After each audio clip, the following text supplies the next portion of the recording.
धीरे धीरे खान पान में भी कोई परहेज नहीं होता, दिनचर्या उथल पुथल सा रहता है।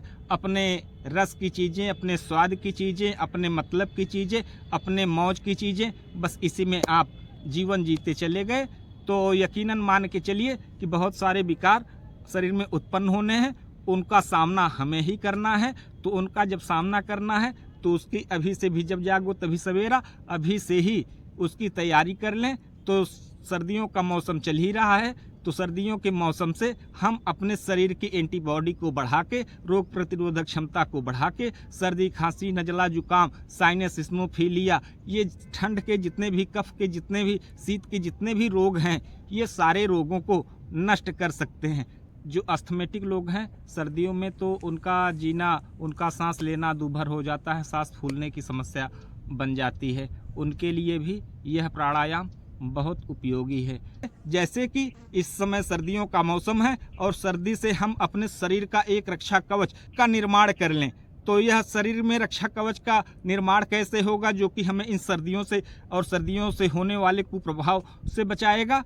तो आपको बताते चलें, सर्दियों से, ठंडी से, जाड़े से हमारी सुरक्षा अगर कोई कर सकता है तो वो है तेज यानी अग्नि, आग ही हमारे रक्षा ठंडियों से कर सकता है। तो हमारे शरीर में अग्नि स्वतः उत्पन्न कैसे होगा, उसके लिए जो प्रावधान है वह है सूर्यभेदी प्राणायाम। तो आपको जानकर हैरानी नहीं होनी चाहिए, अगर आप अभ्यास कर रहे होंगे और योग को थोड़ा समझ रहे होंगे तो आप यह जान रहे होंगे कि आपके द्वारा श्वसन प्रश्वसन किए जा रहे दोनों नोस्ट्रिल में से एक सूर्य नाड़ी है, दूसरा चंद्र नाड़ी है। सूर्य नाड़ी तेज स्वरूप है यानी अग्नि रूप है। दूसरा जो आपकी वाम नाड़ी है, अभिप्राय की चंद्र नाड़ी जिसे ईड़ा कहते हैं, वो आपके नासिका के बाएं भाग में स्थित है। जो आप बाएं भाग से श्वसन प्रश्वसन कर रहे होते हैं यह ईड़ा के एक्टिव होने पर होता है, और जो दाएं भाग से श्वसन प्रश्वसन कर रहे होते हैं जब आप, यह पिंगला नाड़ी के एक्टिव होने पर होता है।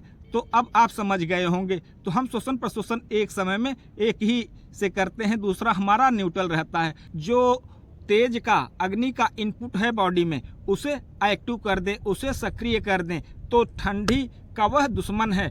तो ठंडी वहाँ, शीत वहाँ नहीं प्रवेश कर सकती जहाँ अग्नि है। तो अग्नि को सक्रिय करने के लिए आपको सूर्य भेदन कुंभक प्राणायाम करना अनिवार्य है। तो चलिए अब सूर्य भेदन कुंभक प्राणायाम, सूर्य भेदी प्राणायाम अथवा सूर्य भेदी, सूर्य भेदन आदि का जिसे आप जो भी कहते हो उसका अभ्यास आरंभ करते हैं। उसके लिए आपको किसी एक आसन में, हम तो बैठे हुए हैं पद्मासन लगा के, यदि आप पद्मासन में बैठ सके तो बैठ सके, अन्यथा सहज रूप से जिस आसन में बैठते हैं उस आसन में बैठ जाए, या आपका सामर्थ्य जैसा है बैठने, उठने, लेटने की अवस्था में, जिस किसी अवस्था में ही है। जब शरीर रुग्ण है, असहाय है, निर्बल है तो लेटे अवस्था में भी इसका अभ्यास किया जा सकता है। जब सबल हो जाए, मजबूत हो जाए, बैठने उठने लायक हो जाए, तब आप बैठ के इसका नियमित अभ्यास करें। तो उसके लिए सबसे पहले आपको करना क्या है कि आपको अपने शरीर में अग्नि की मात्रा को बढ़ाना है, तेज की मात्रा को बढ़ाना है और शीत की मात्रा को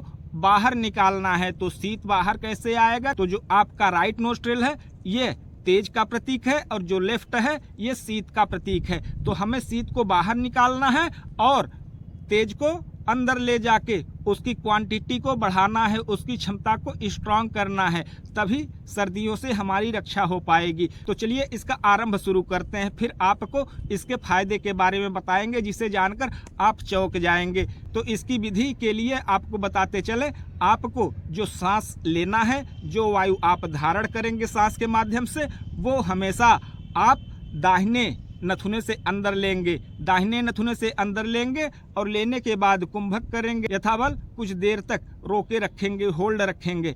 होल्ड रखने के पश्चात आप सांस का रेचन करेंगे। उसमें ध्यान आप यह देंगे कि फोर्स के साथ सांस को नहीं छोड़ेंगे, अपने कंट्रोल में धीरे धीरे सहजता के साथ आप सांस को छोड़ेंगे। जब आप सांस वायु को बाहर छोड़ लें तब पुनः कुंभक करें, जितना भी देर आपसे सहज रूप से हो सके, और पुनः सांस को भर लें। सांस तेजी से अगर हो भरना तो भर लीजिए, कोई दिक्कत नहीं है, वो भस्त्रिका स्वरूप आपका हो जाएगा, कोई परहेज नहीं है। बस ध्यान दीजिएगा सांस तेजी से छूटने न पाए। तो सांस आप चाहे तेजी से चाहे आराम से सांस भर लीजिएगा। सांस भरने के बाद पुनः आपको होल्ड कर देना है। श्वास भरना किससे है? राइट से ही। हमेशा यह बात ध्यान रखिएगा कि सूर्य भेदी प्राणायाम में सांस को दाहिने से लिया जाएगा और बाएं से बाहर निकाल दिया जाएगा, यानी छोड़ दिया जाएगा।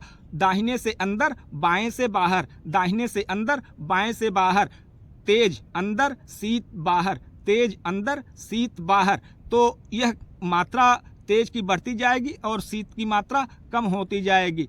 और आपको अब बताते हैं कि सूर्य भेदी प्राणायाम के विशेष लाभ कौन कौन से हैं। यह इकलौता एक ऐसा प्राणायाम है जो 80 प्रकार के वात रोग को यूं ही नष्ट कर देता है। अकेले इकलौता यह एकमात्र प्राणायाम 80 प्रकार के सारे वात रोग, किसी भी वात रोग से आप पीड़ित हैं, इसका नियमित अभ्यास करें।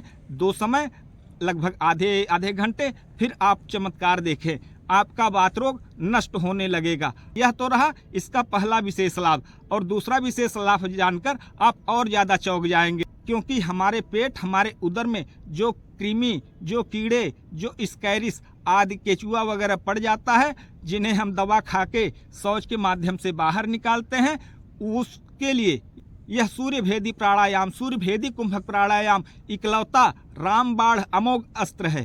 तो इस अमोघ अस्त्र का आप प्रयोग करिए, उदर के सारे कीड़े स्वतः ही नष्ट हो जाएंगे। अब जानिए तीसरे लाभ के बारे में। आपके मस्तिष्क एंजाइटी वगैरह, तनाव वगैरह या किसी भी चिंता के कारण डिप्रेशन आदि के आप शिकार हुए हैं, तो यह मस्तिष्क का शोधन कर देता है। इसीलिए इसे कपाल शोधन प्राणायाम भी कहते हैं। कपाल शोधन प्राणायाम पर हमने वीडियो बना रखा है, जिसका डिस्क्रिप्शन बॉक्स में हम आपको लिंक दे देंगे। आप चाहें तो उसे वहां से जाकर देख सकते हैं।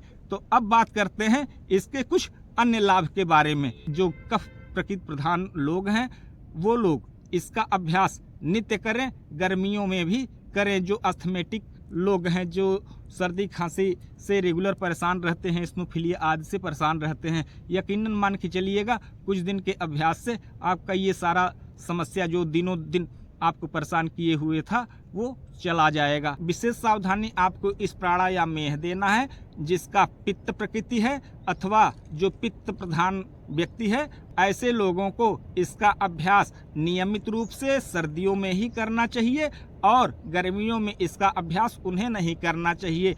अथवा जिनका बीपी बहुत हाई रहता हो, उन्हें भी यह प्राणायाम नहीं करना चाहिए। बीपी वाले हमारे द्वारा बताए गए प्राणायाम और क्रिया को करके बीपी को कंट्रोल करके फिर इस प्राणायाम का अभ्यास कर सकते हैं। बीपी आपका कंट्रोल कैसे होगा, उसके लिए आपको क्या करना होगा, हम डिस्क्रिप्शन बॉक्स में उसके टाइटल के साथ उसका लिंक आपके साथ साझा कर देंगे। आप उसे वहां जाकर वहां देखकर थोड़ा 2-4-10 दिन अभ्यास कर लीजिएगा, तो आपको आराम हो जाएगा। जब आपका बीपी सामान्य हो जाए तो आप सूर्य भेदी प्राणायाम, कोई भी प्राणायाम अथवा कोई भी आसन, कोई भी क्रिया बड़े फुर्ती से, बड़े सहजता से करिए। कोई रोक टोक नहीं है, क्योंकि आपका शरीर अब सबल हो गया है।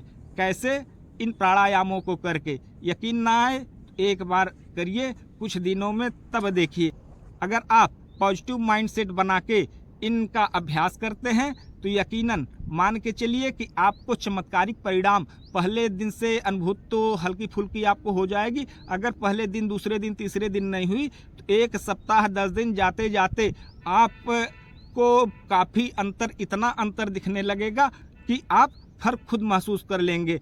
तो चलिए आज की प्रस्तुति यहीं तक, मिलते हैं किसी अन्य प्रस्तुति में। तब तक के लिए